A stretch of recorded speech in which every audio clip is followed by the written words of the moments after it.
이번에는 이어서 스포츠 폭력이라는 걸 공부합니다. 스포츠 폭력에서도 특히나 선수의 폭력, 그 다음에 관중의 폭력이라는 내용이죠.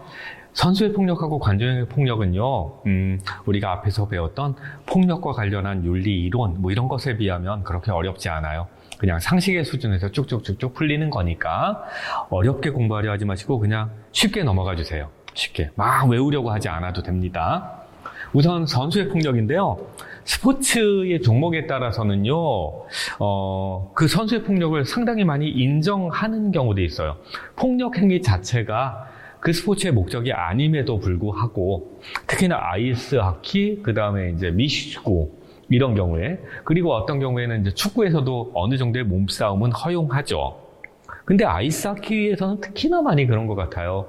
앞니가 없는 선수들이 많은데 그게 주먹에 맞아서 그런 거라면서요.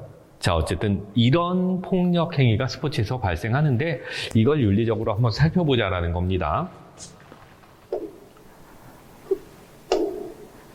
스포츠 현장에서는 자, 승리지상주의, 앞에서부터 계속 했던 얘기가 계속 나와요. 엄격한 상하 관계. 그래서 위에서 명령 내리면 후배라든가 아니면 후보 선수, 이런 사람들은 나가서 폭력 행위를 그냥 아무렇지도 않게 행하는 경우가 있죠. 그리고 스포츠 자체가 격렬하기 때문에 폭력 행위가 쉽게 발생합니다. 어떤 경우에는 스포츠에서 발생하는 그 폭력 행위는 남자다움을 증명하려고 그러기도 하고요. 어떤 경우에는 폭력이 선수의 승행 능력을 높인다라는 인식 때문에 그래요. 지도자가 폭력 행위를 하면 선수가 정신 차리고 더 열심히 운동하고 그런다더라. 예전엔 학원을 운영을 할 때 제가 학원 초기에도요, 엄마 아빠들이 그런 경우가 있어요. 애를 데리고 와서 때려서라도 공부시켜달라, 이런 경우가 있었습니다, 옛날엔. 그러면 이제 제가 말하죠. 때려서 들을 말이었으면 진작에 들었겠죠. 전 애들 때리는 거 싫어요. 그래서 안 받아요, 그런 경우는. 집에서 해결됐는데 해결이 안 됐는데 학원 온다고 해결되겠어? 엄마 아빠가 때릴 만큼 때렸는데 말을 안 들었을 텐데, 그죠? 저는 폭력이 뭔가를 개선한다라고 보지 않아요. 물론 장난으로 애들한테 그런 말을 해요. 맞고 할래? 하고 맞을래? 이러긴 하지만 실제로는 안 때려요. 자, 어쨌든 근데 그게 스포츠의 오랜 관행이라는 거야. 때리면 말 듣는다는 게. 하지만 이 문제가 이제 가해자, 피해자를 만들고 1차적으로, 두 번째, 스포츠에 대한 신뢰를 훼손해. 여긴 스포츠맨십이 있고 페어플레이가 있다더니 애들을 때리기만 하네, 이렇게 되는 거지. 그리고 결정적으로 인간의 존엄이라는 거, 인간의 자율성과 존엄을 깨뜨려요, 폭력은. 이런 문제가 생긴다는 거죠. 근데 잘 보시면 여기에 이만큼의 내용들은요, 우리가 앞에서 계속 빌드업을 해왔던 내용들이잖아요. 스포츠 윤리학을 하면서 인간의 인성은 뭐고, 스포츠맨십은 뭐고, 페어플레이는 뭐고, 막 이러면서 빌드업을 해왔는데 그런 내용들이 반복되고 있다는 게 느껴지셔야 해요. 그래도 제가 이제 선수의 폭력이라든가 아니면 관중의 폭력은 그렇게 어렵지 않을 거다라고 말씀드린 겁니다. 봅시다. 그럼 이제 선수들 간의 폭력이에요. 금방이라도 한 판 붙을 것처럼 으르렁거리고 있네요, 두 선수가. 자, 얘네들은 권투글러브를 주는 게 나을 것 같죠, 그죠? 근데 관중들은 또 이러고 있으면 재밌어 한단 말이지. 즐거워하고. 자, 그래서 이제 폭력이라는 것이 일반화되고 있다더라는 건데, 자, 경기 중 그리고 경기 후에 선수의 폭력이라고 스포츠 지도자 연수원에서 단원의 제목을 이렇게 발표를 했고, 이렇게 시험 문제 내겠다니까 저희도 그 단원의 제목은 그대로 썼어요. 변형 안 하고. 근데 뭘까? 경기 중에 그리고 경기 후에 선수들 간의 폭력이 뭔데, 앞에서 했던 얘기 또 반복이겠는데, 그런 생각이 드셨으면 좋겠습니다. 자, 스포츠 현장에서 경기 중에 아니면 경기 후에 선수의 폭력은 다양한 형태로 나타날 거다. 욕도 하고요, 침도 뱉고요. 제가 예전에 조기축구회 그런 데를 잠깐 나가봤는데요. 진짜 못된 사람 많더라고요. 선수 출신이라고 왔는데요. 이 사람은 일단 자기 옆에 사람이 있는 걸 싫어하는 거야. 일단 팔꿈치로 찍고 시작하던데요, 그냥. 자, 어쨌든 그런 폭력이 있다. 근데 이게 상대방의 보복이라는 또 다른 폭력을 유발하고 어떨 때 심각한 부상을 유발하고 농구 같은 경우에 덩크슛 쏘고 있는데 그거 몸으로 건드려버리면 난리 나잖아요. 근데 그런 선수들이 있더라고요. 어쨌든 공정과 상대방의 존중이라는 스포츠맨십을 훼손한다. 그러니까 참여하는 사람들은 제발 스포츠맨십 그리고 페어플레이 정신 이거 좀 가지자라는 거예요. 여기 어렵지 않죠? 앞으로도 안 어려워요. 근데 왜 그렇게 스포츠맨십을 자꾸 강조하고 페어플레이 정신을 강조하는데도 불구하고 폭력이 근절되지 않을까? 왜일까? 첫 번째, 스포츠팀은 특유의 위계 질서가 있어. 그래서 이제 이게 스포츠 사회학에서는 섬문화라고 해요. 섬문화. 마치 육지와 동떨어진 섬에 독특한 문화가 생기는 것처럼 스포츠팀 안에는 아주 독특한 그 위계의 문화가 있다. 그래서 선배가 후배 때려도 되고 후배는 선배 빨래해줘야 되고 그 다음에 감독이나 코치도 그 선수들을 아무렇지도 않게 마치 애들처럼 다루고 뭐 그러더라라는 거지. 그 다음에 이제 선수 간의 폭력이 세습되더라. 네, 지라르라는 사람이 말했어요. 모방된다고. 그 다음엔 지도자의 신분이 불안정해. 이것도 이제 사회학에선 중요한 내용이에요. 최근에 이제 스포츠 지도자라고 하는 사람들이 프로팀 같은 경우에는 계약이 있죠. 그래서 그 계약 동안에 충분히 많은 보상을 받고 또 계약된 그 기간을 보장받기도 합니다. 그런데 프로팀이 아닌 일반 실업팀이나 아니면 아마추어 팀 같은 경우엔 지도자 신분이 되게 불안정한 거예요. 이 수업 들으시는 분들 중에도 그런 분들 계실 수도 있겠네요. 코치분이나 아마추어 팀의 코치분이나 아니면 감독분들. 예전엔 되게 많았습니다. 이분들이 이제 자격증이 없이 코치 생활 하시는 분들이 많았어서. 자, 그런데 어쨌든 그분들이 이제 불안정해. 그래서 어떻게든 실적을 만들어야 돼. 성적을 만들어야 돼. 그러다 보니까 폭력적인 행동을 막 해서라도 좋은 성적을 거두게 하려고 했던 적이 있습니다. 지금도 그럴지도 모르겠지만. 그리고 이제 폭력에 의한 일시적인 성적의 상승의 효과가 있죠. 잠깐 있어요, 잠깐. 뭐 예를 들면 저는 학원에서 아이들을 가르칠 때 내일이 시험이야. 근데 이 자식이 공부 안 하고 정신을 못 차리네? 그러면 이제 폭력적인 언어 폭력을 많이 하죠. 언어 폭력. 이 바보야.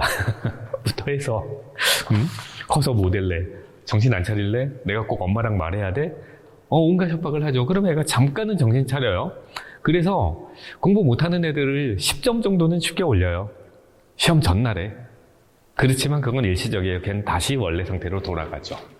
스포츠에서도 그럴 것 같아요. 왜냐면 스포츠 행위에 대한 지도자와 관련기관의 소극적인 대응, 이것도 문제예요. 관련기관이 소극적으로 대응하잖아요. 월드컵 끝나거나 아니면 아시안게임 끝나거나 아니면 기타의 국제대회가 끝났을 때 선수와 지도자 사이의 어떤 폭력들 아니면 선수 간의 폭력들 이런 문제들 얼마나 심각한데 그냥 유야무야 넘어가잖아요. 유야무야. 그죠? 그래서 이제 지도자 처벌 안 돼요. 어떤 경우에 이런 경우도 있다?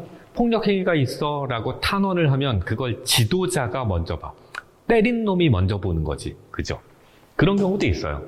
그래서 그 폭력이 근절되지 않는다는 겁니다. 그러면 이제 폭력이 계속되었을 때 문제점이 뭐겠어? 쉽잖아요. 스포츠맨십이 훼손되는 거고, 응? 보복하려고 하겠지, 보복심이 생기겠지, 아리스토텔레스의 그 절제되지 않은 보복심, 그 다음에 이제 학습 효과, 지라르, 이런 걸 통해서 또 다른 폭력이 생기죠. 그 다음에 이제, 여기에 아렌트 얘기도 해야죠. 한나 아렌트. 네, 그런 집단의 문화가 아무렇지도 않게 받아들여져서, 그래서 그 집단에 속한 사람들이 또 아무렇지도 않게 폭력 행위를 하고, 악의 평범성. 상대 선수의 부상을 야기하고요. 일반 구성원에겐 스포츠에 대한 오해를 만들어요. 스포츠맨들은 다 사나운가 봐. 이런 오해를 만들죠. 그 다음에 이제 선수 간의 폭력의 해결 방안이에요. 해결 방안. 어떻게 하면 이렇게 화해할까? 아주 쉬워요. 여기는 그냥 넘어갑시다. 스포츠맨십. 상대방 존중하죠. 페어플레이 하자라는 거지. 자, 날개에도 별게 없잖아요. 날개에도. 그 다음에 이제 일상생활에서는 그러면 선수들의 폭력은 어떤가? UFC 같은 경우에 UFC에서 뛰고 있는 선수들 중에 일부는요, 뭐라고 하더라? 그걸 베어 폭싱이라고 하든가, 곰결투라고 하든가, 이런 식으로 얘기하는데, 맨손 복싱을 하기도 해요. 길거리에서. 그냥 순간적으로 길거리에서 돈을 놓고 돈을 따고 이러기 위해서 그러기도 하더라고요. 네. 이런 걸 한단 말이에요. 이런 걸. 그래서 이제 이런 걸 하다 보면 이 선수들이 일반인하고 싸움이 붙는 경우도 종종 있고요. 물론 이제 이런 선수들이 일반인을 때리면 난리가 나는 건데, 그런데 그걸 절제하지 못하는 경우도 있다더라. 그래서 이러더라. 자, 그래서 이제 일반 사회에서도 폭력 사건이 많이 발생하죠. 근데 스포츠 선수도 일반 사회의 일원으로 폭력 사건에 연루될 때가 있어요. 최근에는 야구 선수들, 이런 선수들이 그 폭력을 행했네, 술자리에서 뭐 병으로 사람 머리를 쳤네, 뭐 이런 것도 있었단 말이죠. 근데 연구 결과에 따르면 일반인하고 스포츠 선수가 폭력을 행사할 때 사람들의 반응이 다르대요.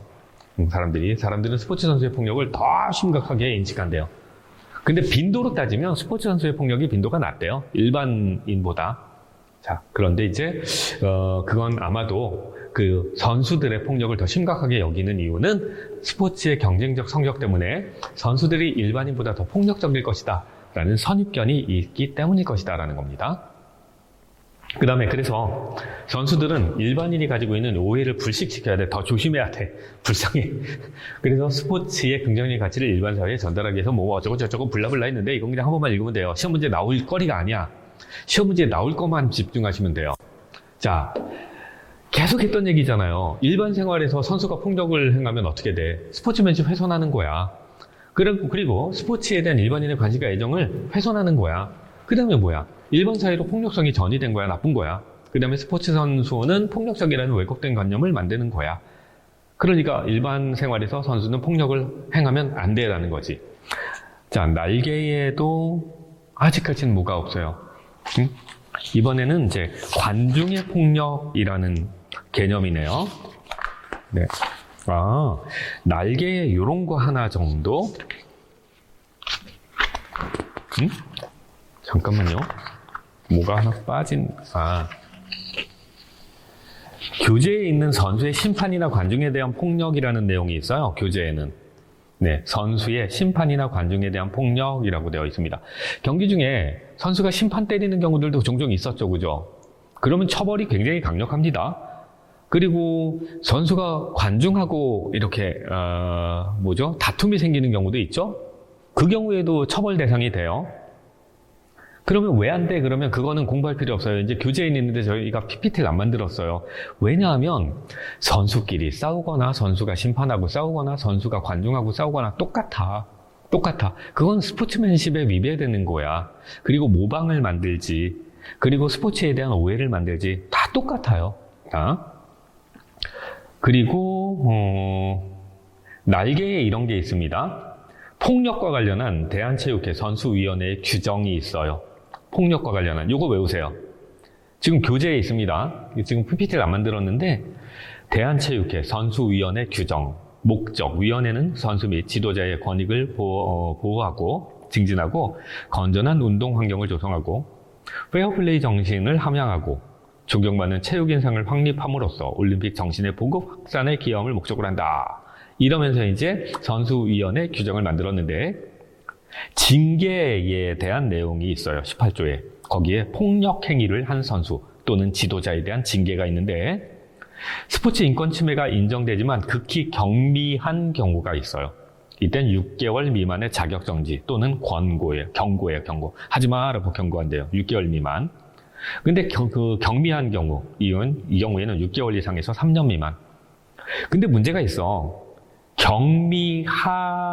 극히 경미하다라는 것과 경미하다라는 것이 기준이 선명하지 않다는 거죠. 그리고 중대한 폭력일 때 3년 이상의 자격정지나 영구 제명, 성추행, 성희롱, 그리고 강간, 강제추행 등 성폭력 범죄 행위를 한 또는 지도자는 영구 제명, 뭐 이렇게 있어요. 근데 이 선수위원회 규정은 조금 자주 바뀝니다. 자주. 그래서 시험 보기 전에 올해의 선수위원회 규정은 어떤 건지 반드시 확인하셔야 돼요.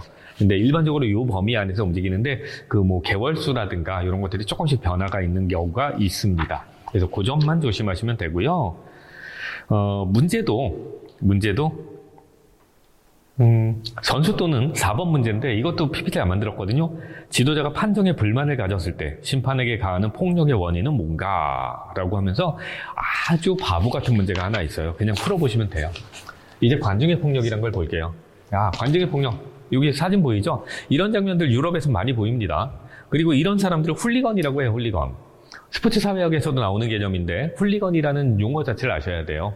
훌리건은 관중 난동하는 사람을 얘기하는 게 아니라 영국의 아일랜드계의 불량배들을 말하는 거예요, 원래. 근데 이제 영국이 연방제국이잖아요.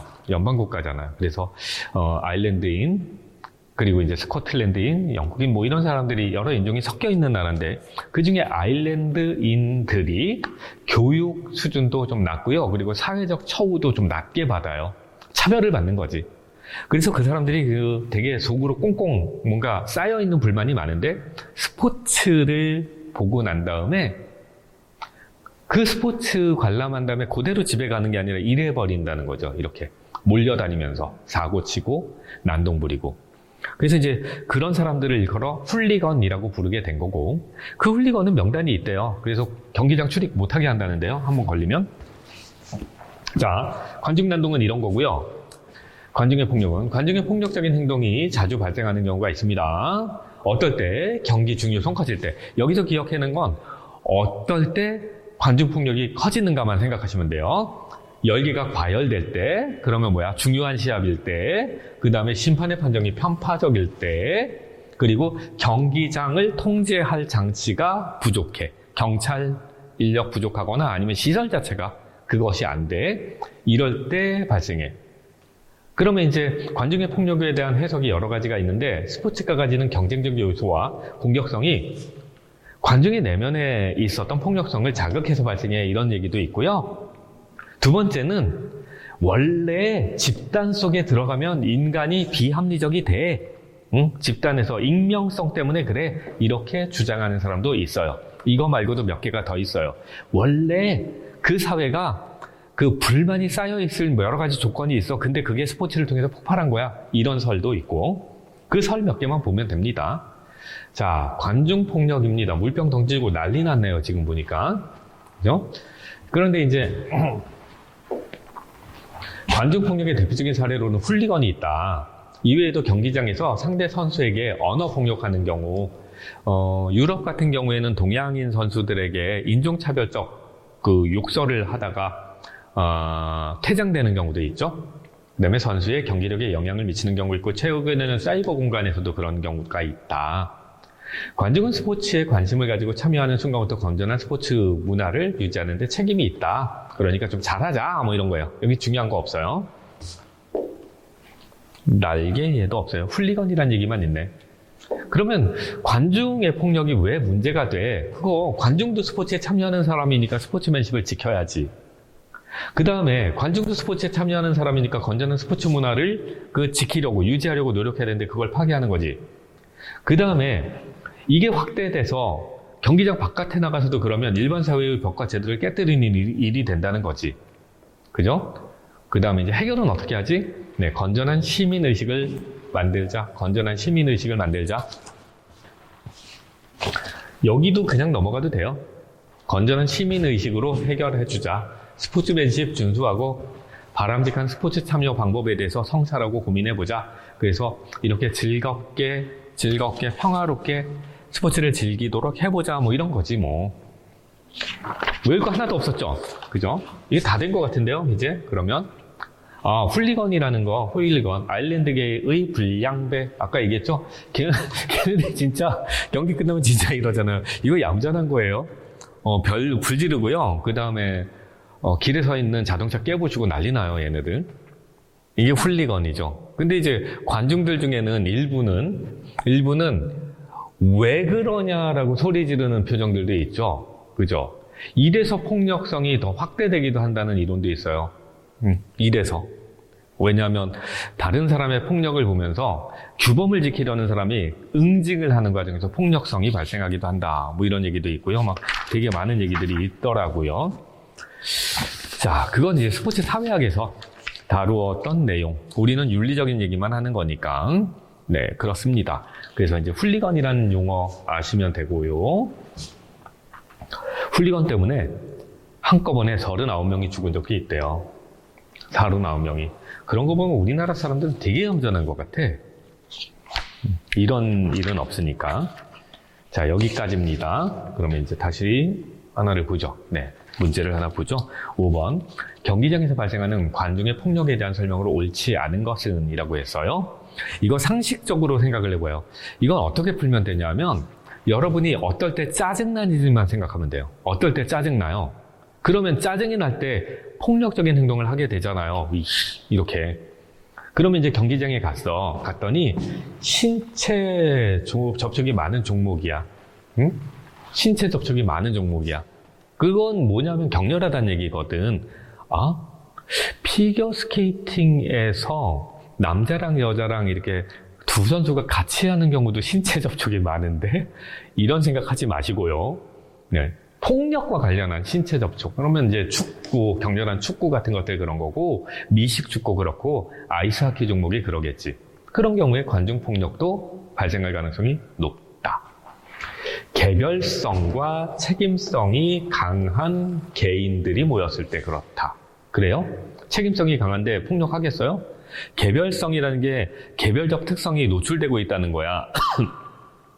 그러니까 뭐 아이덴티티가 이렇게 분명히 밝혀져 있다는 거죠. 그런 사람들이 모였을 때 얘는 누구고 얘는 누구고 이럴 때 관중 폭력이 심해지나요? 그러지 않은 것 같습니다. 예비군 훈련 가면 말 되게들 안 들어요. 예비군 훈련장에 갔었는데 옛날에 갔더니 조교가 이제 훈련에 참여하시라 하는데 요거만 하고 요거만 하고 그러면서 짤짤이하거나 동전 던지기에서 동전 따먹기 하고 있어요. 말 되게 안 듣는 사람이 있더라고요. 되게 막 느물느물거리면서. 근데 나중에 물어봤어요. 뭐 하시던 분이에요? 그랬더니 의사래요. 본인 직업이 의사래요. 의사.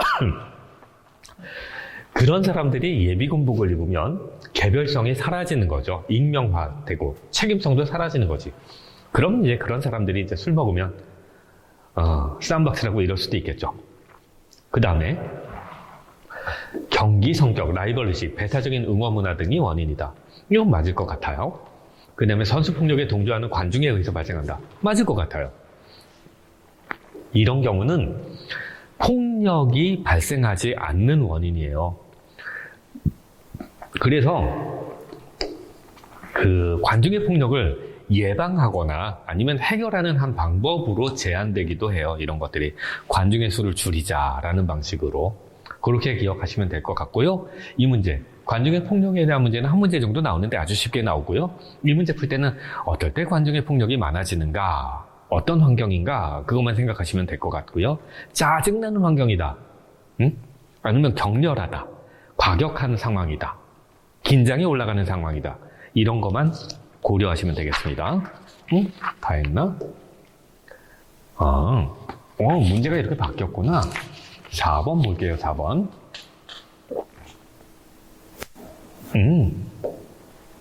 뭐 별얘기 다 나왔네. 디르켐은 왜 나온 거지? 폭력하고 상관없는데. 자, 홉스, 지라르, 아렌트 알죠? 자, 폭력에 관한 설명으로 옳은 사상가는 이게 단원 기출 문제예요. 단원 기출 문제. 거기에서 낸 문제예요. 좀 어려운 것 같아서 가지고 왔어요. 혹시 사람 이름하고 이론 기억하나? 그런데 보니까 보기에 설명과 관계 깊은 사람을 고르래요. 학교 스포츠에서 선수에게 폭력을 가하는 감독이다. 근데 그 사람 평범한 사람이었다. 평범? 생각난다 이제. 운동 중에 체벌을 가하는 것은 좋은 성적을 거둬야 하는 감독의 직업적인 행동이다. 직업 룰이 자기를 그렇게 시켰다. 후배들에게 체벌을 가한 건 감독의 지시에 따른 행동이다. 나의 책임이 아니다. 감독이 그런 거다.